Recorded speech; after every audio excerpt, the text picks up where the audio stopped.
Mirdita, gëzohem shumë se gjindem në vendin se ku jo më rrit. Jo mi emocionum dhe I gëzum që mund të prezentoj para jush. Faleminderit.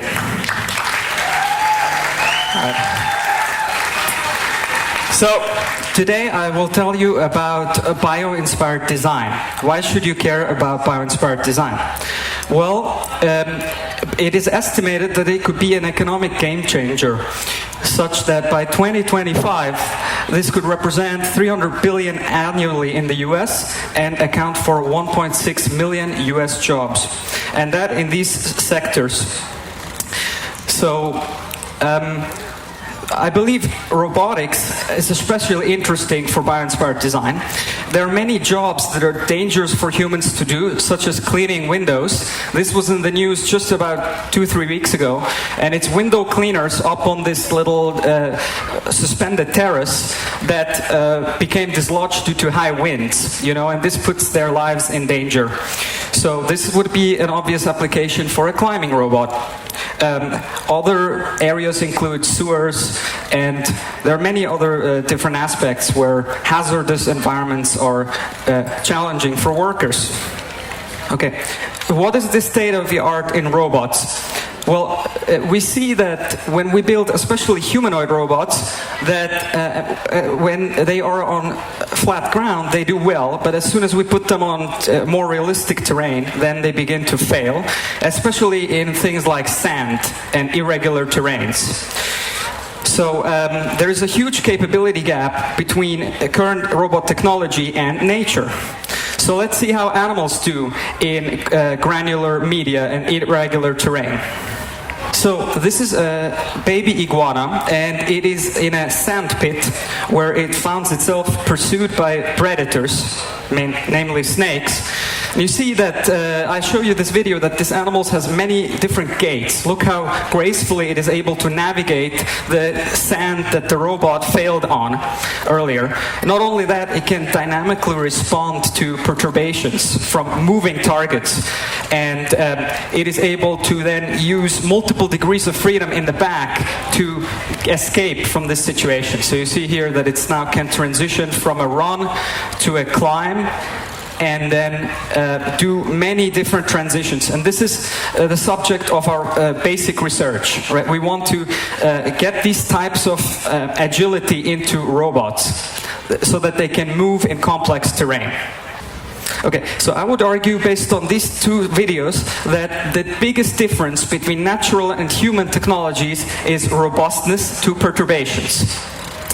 And of course we have already some biologically inspired robots that have multiple legs, and they do pretty well when the terrain is rigid, but when the ground moves, then the robots get stuck and fall still. So what we need to have is reflexes and responses to be able to navigate such challenging terrains. So, what is robustness? Robustness is maintained performance under specified perturbations. And so for animals that means that they can dynamically respond to multiple perturbations, slippage, obstacles, pushes from the side, like you've seen in these Boston Dynamic videos, for example. So they are able to transition from one unstable situation to the next. And we see that animals are very good at these transitions, and that's something that robots are currently not able to do. Yeah. So I want to talk to you about these following transitions that we've discovered in nature and then brought it into robotics to expand capability. So my research experience started with a climbing robot that was a collaboration with these universities, and it's RISE, Robot in Sensorial Environment. Yeah. So this is a video of RISE. You see that it can go vertically up something like a carpet, as you have in the living room. But here, it's using spines, and you see it has a tail at the base. So this tail was essential. Without the tail, the robot would fall. usually when we think of bioinspiration, we take some idea from biology, put it into engineering. But in this project, we were able to use the discovery that on Rise the tail was important to go back into biology and look closer at what lizards do. So to study what the tail, what role it plays in climbing, we looked at nature's elite climber, which is the gecko. This is how fast it can climb vertically. Takes 30 steps in 1 second of vertical running, and it does it in very complicated terrain. So we designed trackways where we gave them high traction, where feet could secure well, and then we made them slip with a slippery gap. And in so doing, we've discovered a reflex. So notice what happened on the side view. When the foot begins to slip, the tail is pushed into the wall. Happens extremely fast, in less than 1/10 of a second. So it's a spinal reflex, and it allows the animal to reject the perturbation, keep on climbing. And we would like robots to have this capability as well. So this is obstacle traversal. So we embed a force-sensitive scale here, and we are able to measure the forces generated by the tail, and then we found that it actually works exactly like a leg. So they move pentapedally with 5 legs, not 4. What we learned is that animals without tails, they fall frequently, and so robots could really benefit from these sorts of responses. Yeah. So going back to Rise, we thought about an additional degree of freedom. So we now actuate this tail, and we hope to do transitions from horizontal to vertical, and we will give you a demo in a bit as well about this. So what's new now that we have, of course, key enablers for biomimetics is additive manufacturing or 3D printing, and also soft active materials like silicone elastomers. So these coming online now are enabling much more lifelike motion in robots, as you see here in this cheetah, kangaroo, something like a fish and a bat. So what the next step for us is that we basically do bio-inspired design with 3D printing and soft actuators and sensors. And so that gives new capabilities. So in a new robot called DragonBot, we first used wheels to look at an active soft tail. And we used this type of 3D printing with scales on the wheels to get traction. And so we have 2 videos that I'll show you, an experiment where we have a gap, a perturbation. So the robot goes up without tail, and you see that it will fall back, and I'll just catch it, right? So that's what happens. It's me running the robot, and it will basically fall when it hits the gap, right? And now this is without tail, but with tail, it senses it's pitching back, pushes the tail in, and keep on climbing. So it rejected this perturbation. So, however, as you see here, the only incline we were able to reach was actually something like 50 degrees. So that's not that high. I mean, for cars, if you go a 45-degree incline, that's considered 100%. So anyone parking on a hill knows this is not much fun. But with the robot, we should be able to do better than this. And so to help with this, we recruited a team from BoneVet Jakova, who is right here, and they'll come up and they'll demo the robot. Yeah.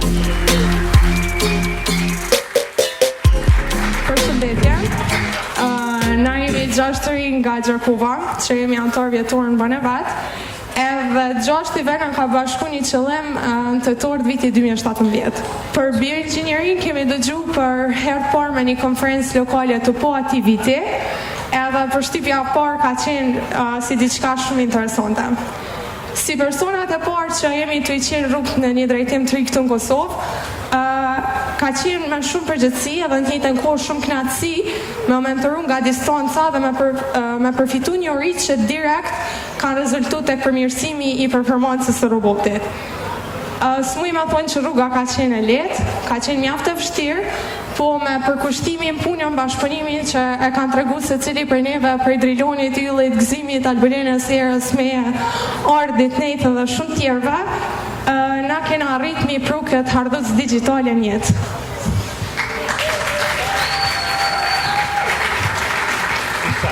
Përshëndetje, këtu që përsheni janë wegat, një bashkim dhe më thëni funksionit mes këmbëve dhe rotave, ku ne dhe më thëni kemi përkëty si krota. kanë rëndësi shumë të madhe për shkak se bëjnë stabilizimin e robotit gjatë lëvizjes domethënë të tij në trakuej.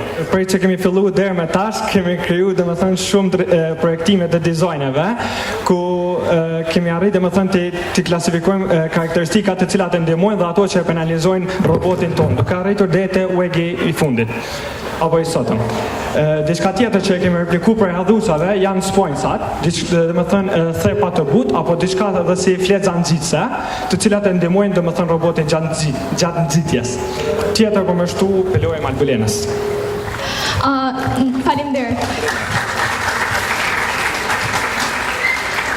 Një element tjetër shumë i rëndësishëm tek roboti jon ka qenë bishti, edhe vazhdon me qenë.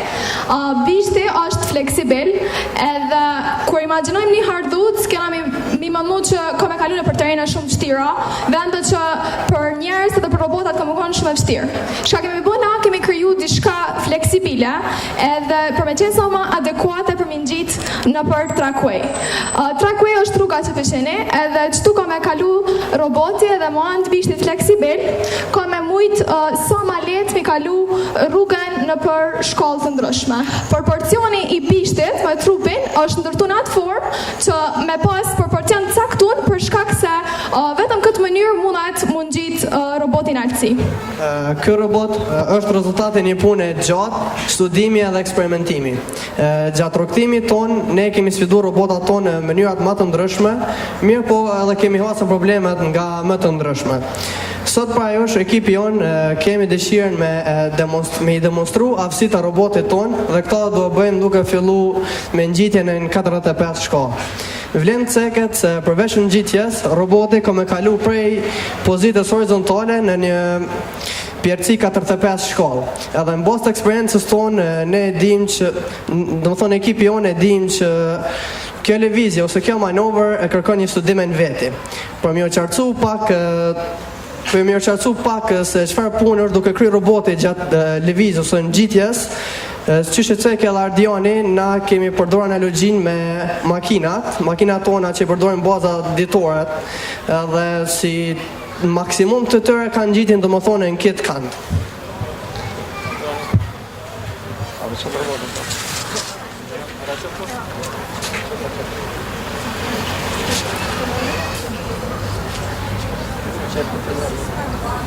Tash fillon edhe ngjitja e robotit.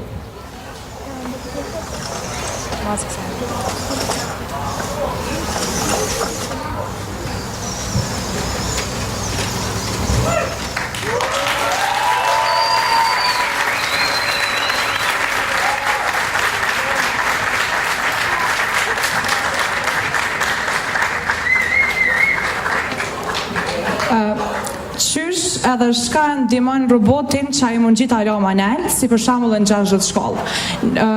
Në mesin e shumë aspekteve, qendra masës ka një rëndësi shumë theksune.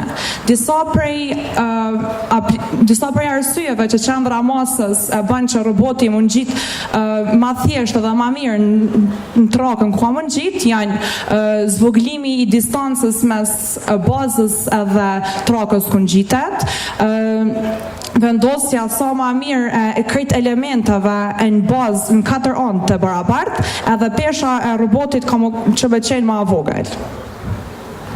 Tash të vazhdojmë ngjitjen deri në 60 shkallë.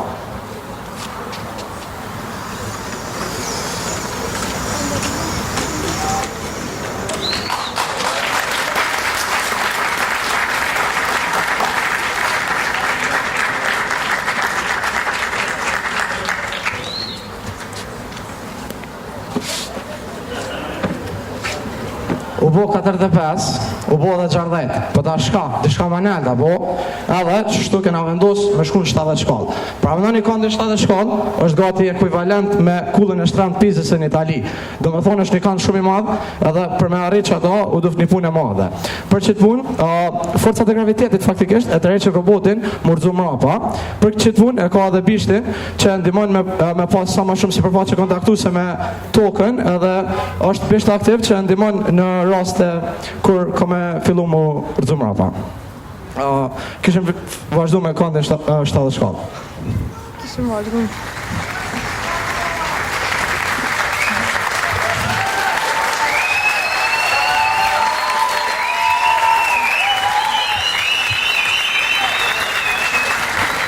I wanna briefly say that. Yeah. Edhe diçka fundit, I kemi provu krejt, por kalimin e një pengese me një vjerësit saktune, nuk e kena bu, se kena eksperimentu alo, kështu që kena me bu bashkësët, edhe përfundimi nuk e dim, po e zbuluim bashkë. All right. So they already, they beat what we were doing at Harvard, basically, at already 60 degrees. That was like better than what we had at 51. Then they did 70, which, is a little embarrassing for us. And now they did the obstacle as well, so I have tipped my hat to that. Well done.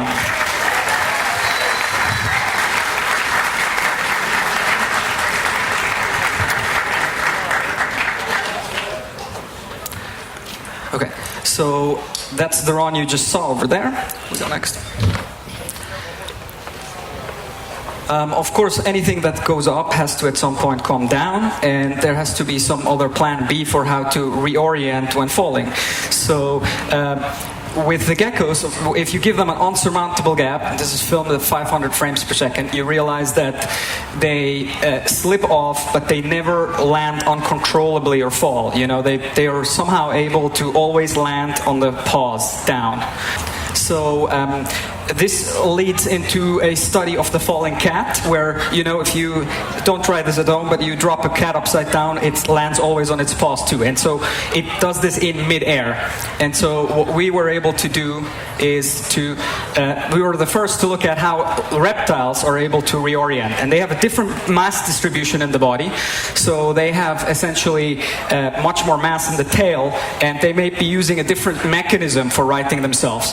So by doing an experiment where, imagine a lizard is on the underside of a leaf, it's releasing, then we were able to, using high-speed videography, study how it uses a rotation of the tail to flip its body from upside down to right side up. And so in so doing, we discovered the fastest air righting response yet measured. This happens in something like a 20th of a second. And so, of course, then we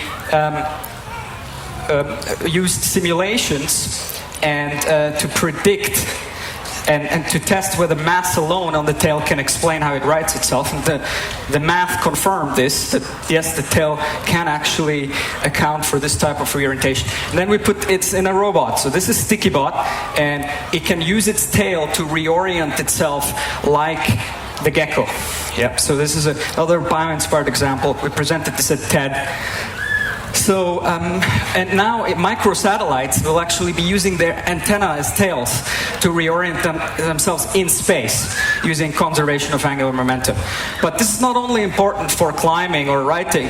If you want to go over boulders and rocks, a tail could be useful as well to temporarily redirect excess energy from the body into the tail. So we did an experiment where if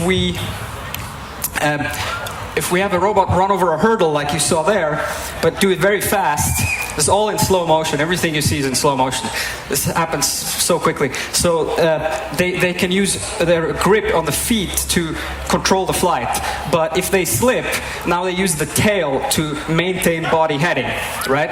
And so we used the robot to actually simulate this behavior. And we found that actually the robot, if it does not use its tail, it will basically face plant and fall uncontrollably. But if it can use the tail, then it can maintain body attitude and have a stable landing. We looked at this for dinosaurs as well. And it turns out that for Jurassic Park, the movie, animators got the physics right. You saw they intuitively had the velociraptor pitch the tail up to go after those kids there. So, and this was published in the best journal of science, Nature. It made the cover too. So you see, this kind of research, the robots can help with fundamental science too. So they become instruments of science. So I'll just conclude with a new area of soft robotics. So this is a trout swimming in a float tank, and you see there it's going actually forward. But this is actually a dead trout. It's freshly killed. And so the stiffness of the body is just right for it to transfer the energy from the fluid to generate propulsion. Now imagine if this can happen with a dead animal. What can it do when it's alive, right? So control of stiffness in the body is a new frontier in robotics. And so we're building swimming robots that can go in complicated underwater environments. And we use soft pneumatic actuators, right? Which we will also put in that tail with BoneVet next. So this is the robot I've built. It's pressurizing air on the left and right actuator.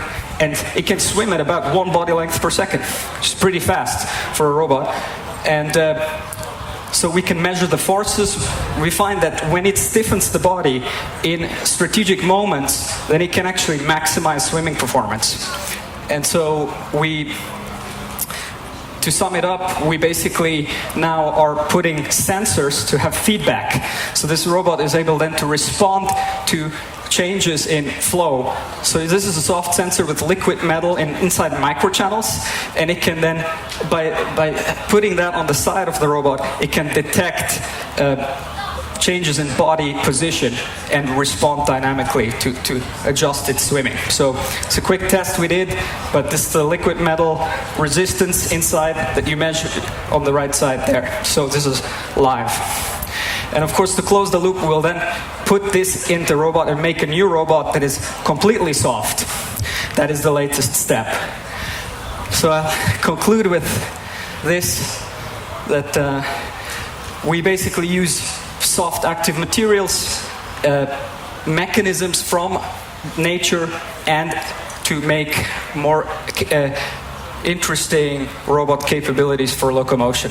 So with that, thank you for your time.